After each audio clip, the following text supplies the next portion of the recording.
मधुबन के बाबा, मधुबन के बाबा मुरली वाले, आपका क्या कहना, आपका क्या कहना। ओम शांति। आज 17 अगस्त 2024 के साकार मधुर महावाक्य हैं। आज मीठे मीठे बाप दादा बोले, मीठे बच्चे, विनाशी शरीरों से प्यार न करके अविनाशी बाप से प्यार करो तो रोने से छूट जाएंगे। बाबा ने कहा, मीठे बच्चे, विनाशी शरीरों से प्यार न करके अविनाशी बाप से प्यार करो तो रोने से छूट जाएंगे। बाबा ने आज प्रश्न पूछा, अनराइटियस प्यार क्या है और उसका परिणाम क्या होता है। बाबा ने आज प्रश्न पूछा कि अनराइटियस प्यार क्या है और उसका परिणाम क्या होता है। तो उत्तर में बाबा ने बताया कि विनाशी शरीरों में मोह रखना अनराइटियस प्यार है। जो विनाशी चीज़ों में मोह रखते हैं वह रोते हैं। देह अभिमान के कारण रोना आता है। सत्युग में सब आत्म अभिमानी है, इसलिए रोने की बात ही नहीं रहती। जो रोते हैं वह खोते हैं। अविनाशी बाप की अविनाशी बच्ची को अब शिक्षा मिलती है, देही अभिमानी बनो तो रोने से छूट जाएंगे। ओम शांति।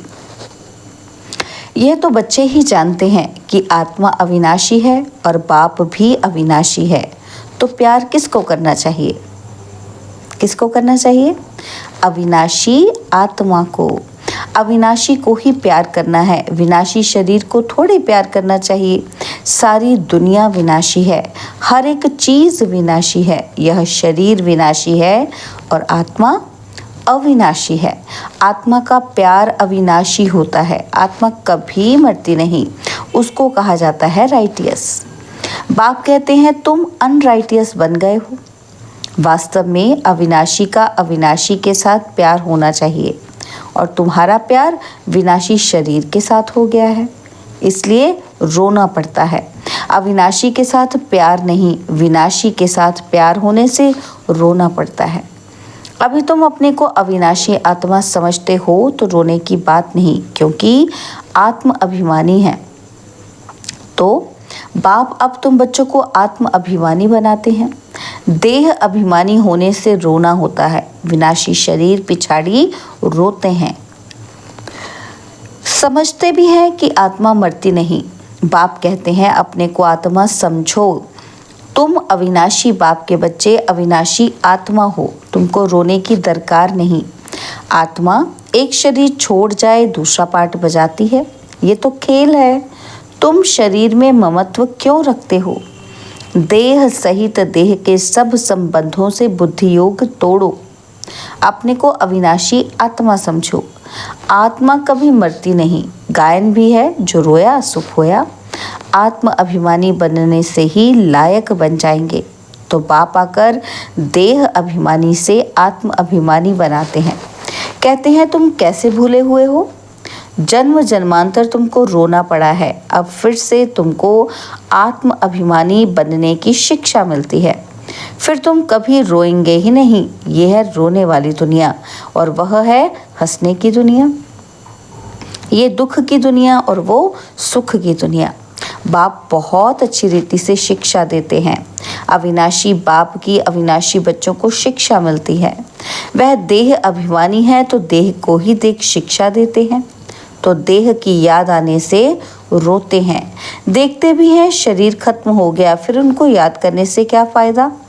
मिट्टी को याद किया जाता है क्या? अविनाशी चीज़ ने जाकर दूसरा शरीर लिया। ये तो बच्चे जानते हैं, जो अच्छा कर्म करता है उनको फिर शरीर भी अच्छा मिलता है। कोई को खराब रोगी शरीर मिलता है, वह भी कर्मों अनुसार है। ऐसा नहीं कि अच्छा कर्म किया है तो ऊपर चले जाएंगे। नहीं, ऊपर तो कोई जा ही नहीं सकते। अच्छे कर्म किए हैं तो अच्छा कहलाएंगे, जन्म अच्छा मिलेगा, फिर भी नीचे तो उतरना ही है। तुम जानते हो हम चढ़ते कैसे हैं? भल अच्छे कर्मों से कोई महात्मा बनेगा, फिर भी कला तो कम होती ही जाएगी। बाप कहते हैं फिर भी ईश्वर को याद कर अच्छा कर्म करते हैं तो उनको अल्पकाल क्षण भंगुर सुख देता हूँ। फिर भी सीढ़ी नीचे तो उतरना ही है, नाम करके अच्छा हो। यहाँ तो मनुष्य अच्छे बुरे कर्मों को भी नहीं जानते हैं, रिद्धि सिद्धि वालों को कितना मान देते हैं। उन्हों के पिछाड़ी मनुष्य जैसे हैरान होते हैं, है तो सारा ज्ञान। समझो कोई इनडायरेक्ट दान पुण्य करते हैं, धर्मशाला हॉस्पिटल बनाते हैं, तो दूसरे जन्म में उसका एवजा ज़रूर मिलता है। बाप को याद करते हैं, भल गालियाँ भी देते हैं, तो भी मुख से भगवान का नाम कहते हैं। बाकी अनजान होने के कारण जानते कुछ भी नहीं। भगवान को याद कर रुद्र पूजा करते हैं, रुद्र को भगवान समझते हैं, रुद्र यज्ञ रचते हैं, शिव व रुद्र की पूजा करते हैं। बाप कहते हैं मेरी पूजा करते हैं, परंतु बेसमझी से क्या क्या बनाते हैं, क्या क्या करते हैं। जितने मनुष्य उतने उन्हों के गुरु हैं। झाड़ में नए नए पत्ते, टाल टालियाँ आदि निकलते हैं तो वह कितना शोभते हैं। सतोगुणी होने के कारण उनकी महिमा होती है। बाप कहते हैं कि ये दुनिया है ही विनाशी चीज़ों को प्यार करने वाली। कोई कोई का बहुत प्यार होता है तो मोह में जैसे पागल बन जाते हैं। बड़े बड़े सेठ लोग मोहवश पागल हो जाते हैं। माताओं को ज्ञान ना होने के कारण विनाशी शरीर पिछाड़ी विधवापन कितना रोती, याद करती रहती हैं। अभी तुम अपने को आत्मा समझ दूसरे को भी आत्मा देखते हो तो ज़रा भी दुख नहीं होता। पढ़ाई को सोर्स ऑफ इनकम कहा जाता है। पढ़ाई में एम ऑब्जेक्ट भी होती है, परंतु वह है एक जन्म के लिए। गवर्नमेंट से पगार मिलता है, पढ़कर धंधा दौरी करते हैं तब पैसे आदि मिलते हैं। यहाँ तो फिर बात ही नहीं है ना। तो बाबा कहते तुम अविनाशी ज्ञान रत्नों से झोली कैसे भरते हो, ये नई बात है। तो आत्मा समझती है कि बाबा हमको अविनाशी ज्ञान खजाना देते हैं। भगवान पढ़ाते हैं तो ज़रूर भगवान भगवती ही बनाएंगे, परंतु वास्तव में इन लक्ष्मी नारायण को भगवान भगवती समझना रॉन्ग है। अभी तुम बच्चे जानते हो, ओहो जब हम देह अभिमानी हो जाते हैं तो हमारी बुद्धि कितनी डिग्रेड हो जाती है। जैसे जानवर बुद्धि बन जाते हैं। जानवरों की सेवा भी बहुत अच्छी होती है, मनुष्य की तो कुछ भी नहीं।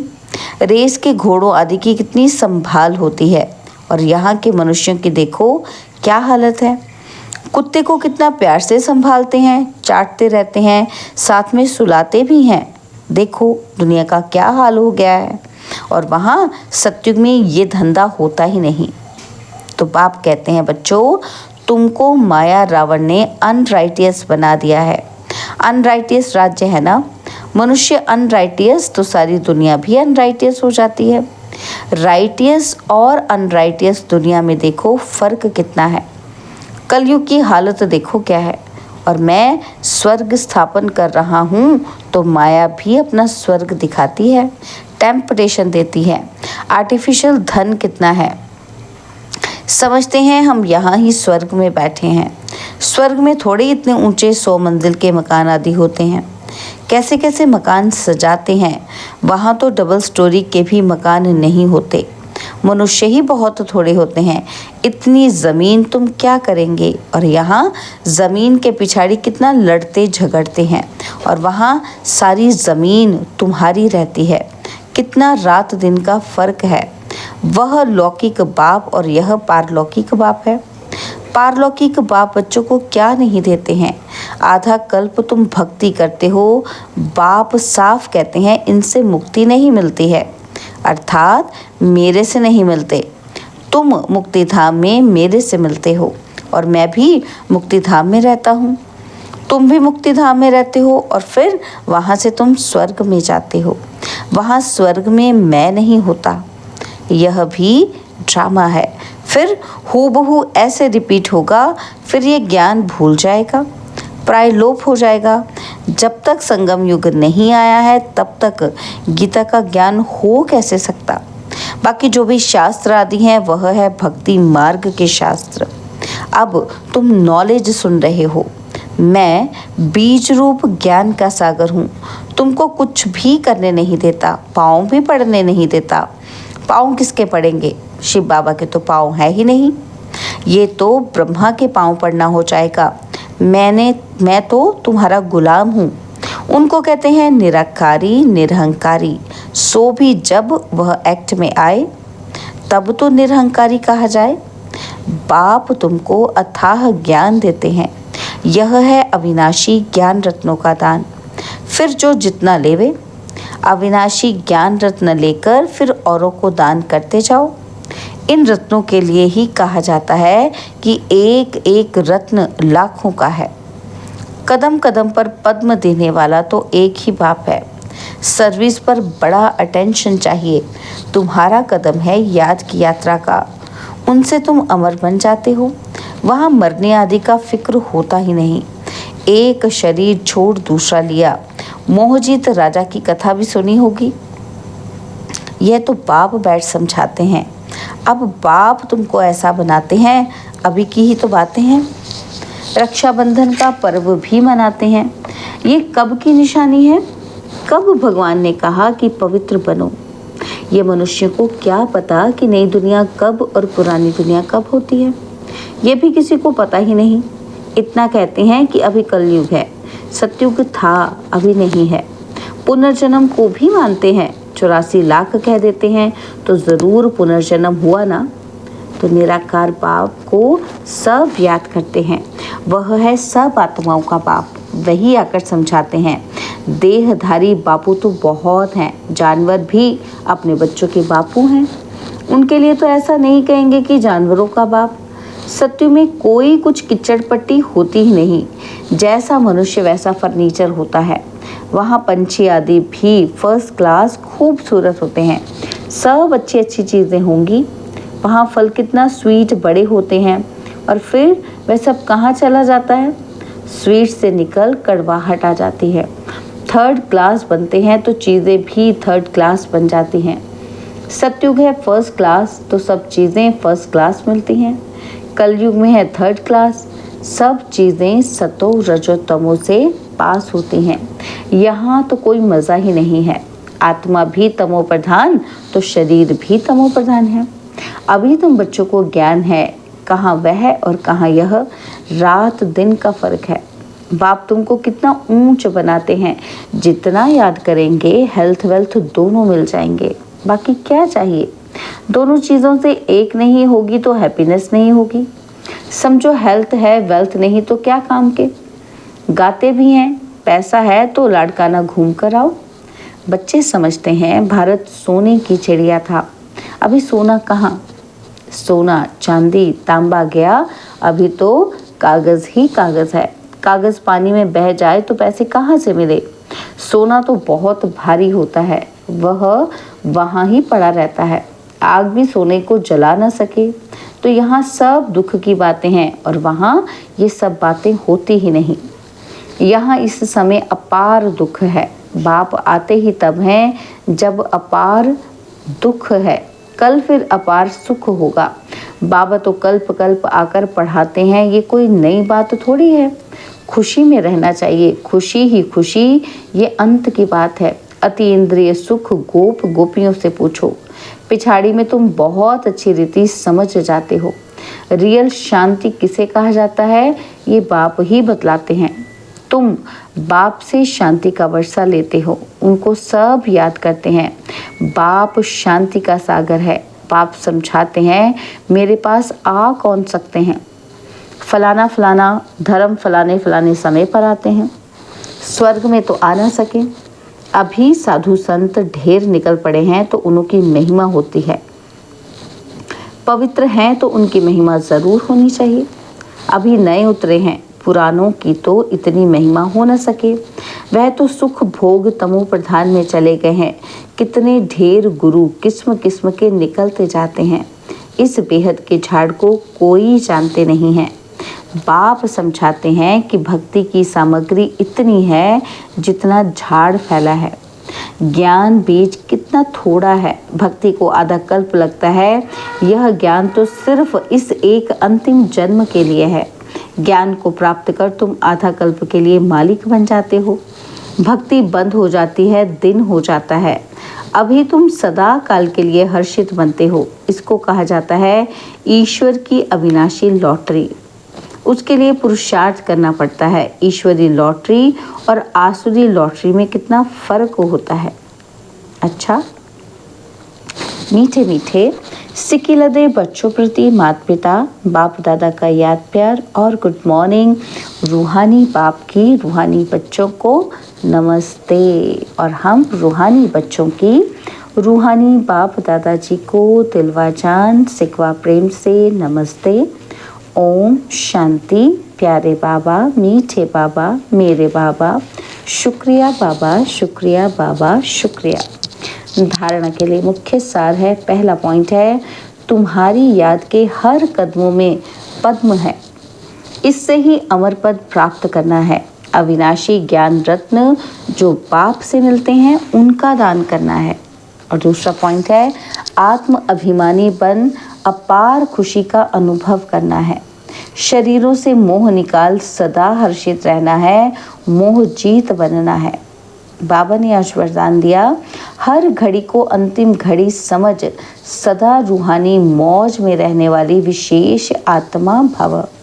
हर घड़ी को अंतिम घड़ी समझ सदा रूहानी मौज में रहने वाली विशेष आत्मा भव। संगम युग रूहानी मौजों में रहने का युग है, इसलिए हर घड़ी रूहानी मौज का अनुभव करते रहो। कभी किसी भी परिस्थिति या परीक्षा में मूंझना नहीं, क्योंकि यह समय अकाल मृत्यु का है। थोड़ा समय भी अगर मौज के बजाय मूंझ गए और उसी समय अंतिम घड़ी आ जाए तो अंतमति सो गति क्या होगी। इसलिए एवर रेडी का पाठ पढ़ाया जाता है। एक सेकंड भी धोखा देने वाला हो सकता है, इसलिए स्वयं को विशेष आत्मा समझकर हर संकल्प, बोल और कर्म करो और सदा रूहानी मौज में रहो। स्लोगन है अचल बनना है तो व्यर्थ और अशुभ को समाप्त करो। अचल बनना है तो व्यर्थ और अशुभ को समाप्त करो। ओम शांति। और अब यह एक बहुत अच्छी वीडियो भी जरूर देखें।